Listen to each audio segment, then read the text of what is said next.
Olá, queridos, a paz do Senhor a todos. Eu hoje vim falar sobre a questão que nós temos a escolha de não pecar. Nós temos essa escolha porque nós servimos a um Deus que nos capacitou, nos deu inteligência e também deixou a sua instrução para nós através da sua palavra, para que nós escolhêssemos não pecar, para que nós seguíssemos a orientação que ele deixou para nós através dos seus profetas. E a palavra do Senhor fala assim em Tiago 1, do 13 ao 16. Ninguém sendo tentado, diga, de Deus sou tentado, porque Deus não pode ser tentado pelo mal, e a ninguém tenta. Mas cada um é tentado segundo o desejo do seu próprio coração. Pois havendo a concupiscência concebida, dá à luz o pecado, e o pecado sendo consumado, gera morte. Não erreis, meus amados irmãos. Toda boa dádiva e todo dom perfeito vem do alto. Até aí, pegamos um pedacinho do 17. Mas é muito claro quando fala não erreis. Por quê? Porque cada um tem um pecado que o atrai. Cada um tem algo que para ele é mais difícil de vencer. Somos pessoas diferentes, com personalidades diferentes, né? E nós temos a escolha de não pecar, de dizer não, de fugir da tentação, de fugir da aparência do mal. Isso é uma escolha nossa. Nós só pecamos quando consentimos com as coisas. E falando acerca do pecado, quando nós falamos do pecado, nós temos que falar de algo que é muito importante e muito valioso, que é o perdão.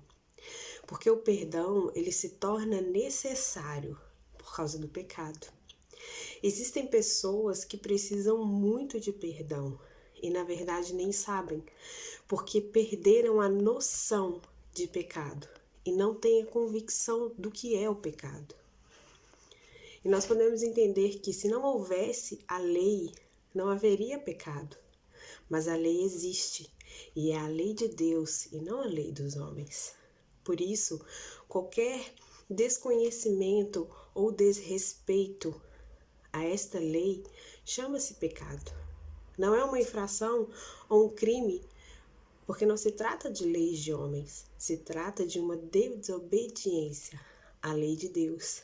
Por isso ela se chama pecado. É uma palavra de cunho teológico. É uma palavra que está nas escrituras. Quando nós a lemos, ela é citada como pecado. Os nossos erros são citados como pecado. As nossas transgressões às leis do Senhor são chamadas de pecado. E o pecado continua sendo o grande problema do ser humano. Mas o que acontece é que hoje ele não representa um grande problema.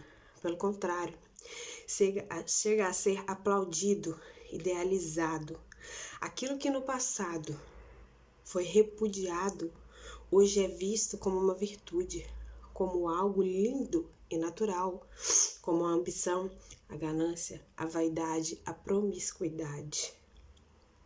Com os avanços que nós tivemos na tecnologia, na ciência ao longo dos anos, o pecado deixou de ser um conceito teológico e passou a ser tratado como uma doença ou até mesmo um preconceito. E assim, a raiz do problema vem crescendo cada vez mais. A humanidade vem sendo dominada pelo pecado. E isso vem se tornando um assassino em série de crianças, pessoas e famílias, tornando-se um risco cada vez maior e cada vez mais fácil e acessível, porque as pessoas estão tomando o que é errado por certo. Queridos, ninguém é obrigado a pecar. A escolha sempre será nossa, a escolha sempre será sua. Por isso, faça a escolha certa. Você só peca quando você consente com o pecado. Moisés, ele, lá em Hebreus, vou até abrir com vocês, em Hebreus 11, 24 ao 26, está assim. Pela fé, Moisés, sendo já grande, recusou ser chamado filho da filha de Faraó, escolhendo antes ser maltratado como povo de Deus, do que por um pouco de tempo ter o gozo do pecado, tendo por maiores riquezas de Cristo do que os tesouros do Egito, porque tinha em vista a recompensa. Ou seja, ele se recusou a ter benefícios, porque ele sabia que aquilo era pecado. Daniel, ele não se contaminou. Ele decidiu dizer não aos manjares do rei, para não se contaminar como aqueles outros jovens demais estavam se contaminando. E para isso nós precisamos ter coragem, precisamos entender o que nós estamos fazendo, entender o que nós estamos buscando. Nós precisamos aprender a ter um juízo de valor de acordo com a palavra de Deus, sabendo o que é certo e sabendo dizer não ao que está errado. Essa semana eu estava com meu filho tem 8 anos, assistindo um programa de televisão com ele. A idade dele é normal, ele gosta de muitos desenhos, né?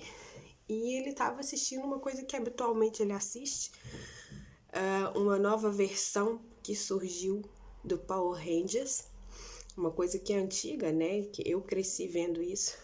E a gente estava assistindo um episódio. Eu estava ali com ele, porque eu gosto de estar ali sempre com ele.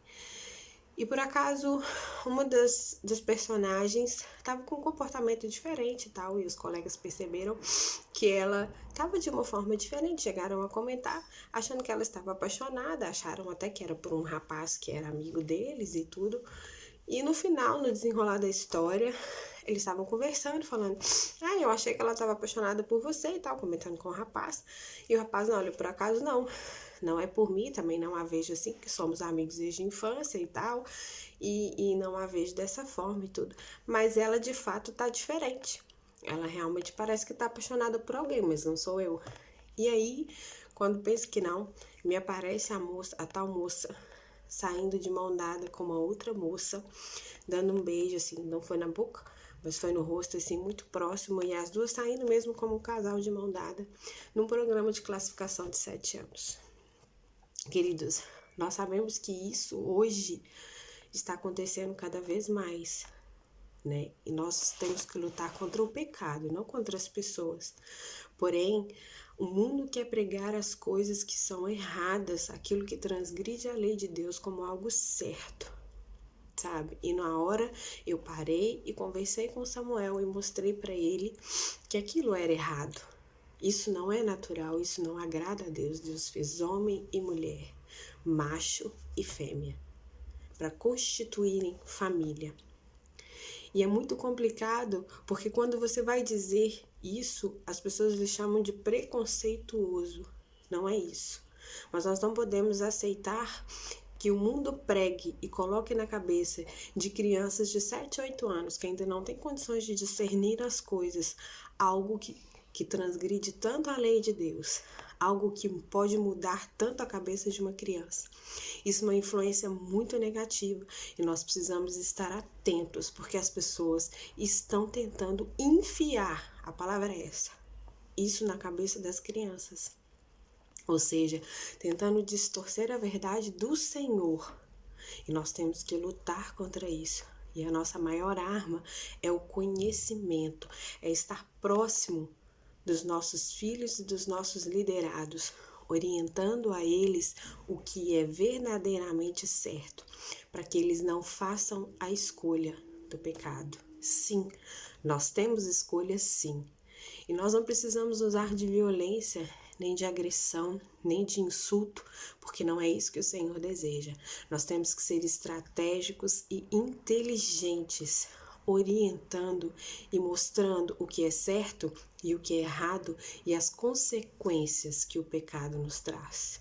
Por isso, fique atento às suas escolhas, fique atento àquilo que você está vendo, àquilo que você está aceitando como certo. Não seja negligente com você mesmo e nem com aqueles que estão à sua volta, porque um erro seu pode influenciar em alguém.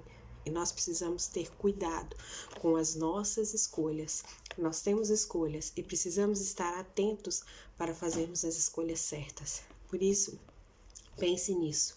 Deus nos deu sabedoria e inteligência. Use ela para fazer a escolha certa, porque as consequências da escolha certa são maravilhosas. E nós temos um Deus que nos deu o Espírito Santo de Deus para nos orientar. E se caso você tiver alguma dúvida, procure o seu líder, procure pessoas que andam com Deus para te orientar, para sanar as suas dúvidas. E aquilo que você já sabe que é errado, não há negociação. Então, o que é pecado, e isso não há como negociar, tá bem? Então, escolha o que é certo. Fique na paz.